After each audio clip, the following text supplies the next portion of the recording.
করলেন। কয়েক মাস হাঁটতে হাঁটতে মদিনার মধ্যে পৌঁছে গেলেন। মসজিদে নববীর মধ্যে শীতের অবস্থায়, শীতের সময়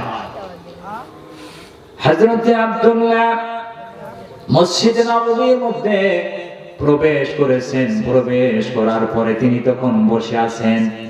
রাত্রি অতিবাহিত হইতেছে, ফজরের নামাজের সময় হয়ে গেছে। হযরত বেলাল রাদিয়াল্লাহু তাআলা আনহু আযান দিয়ে দিলেন। আযান দেওয়ার পরে সাহাবা আজমাইন আসতে থাকলো। আল্লাহ পাকের রাসূল হুজরা খানায় থেকে বের হয়ে দেখলেন একজন মানুষ কুফরি হয়ে জড়সড় হয়ে বসে আছেন। আল্লাহ পাকের রাসূলকে দেখার পরে সালাম দিলেন, আসসালামু আলাইকা ইয়া রাসূলুল্লাহ।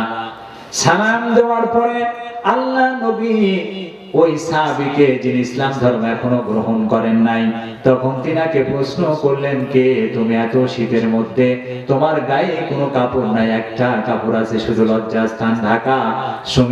তুমি কে? তুমি আমাকে পরিচয় দাও, তোমার এই অবস্থা কেন?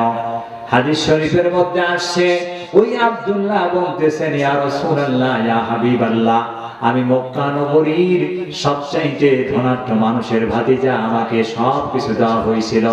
আমি যখন আপনার হাতে হাত দিয়ে ইসলাম ধর্ম গ্রহণ করব, এই সময় আমার চাচা বলেছেন যে সব কিছু আমাকে দিয়ে দিতে হবে যদি তুমি ইসলাম ধর্ম গ্রহণ করো। আমি আব্দুল্লাহ সব কিছু দিয়ে আসছি, এমনকি আমার পরনের কাপড় পর্যন্ত আমি নিয়ে আসতে পারি নাই। বলেন সুবহানাল্লাহ। আল্লাহর নবী হযরতে আব্দুল্লাহর কাছে কথা শোনার পরে আব্দুল্লাহকে কালেমা পড়ায় মুসলমান করাইলেন। মুসলমান করানোর পরে আল্লাহর নবী ফজরের নামাজ আদায় করলেন। নামাজ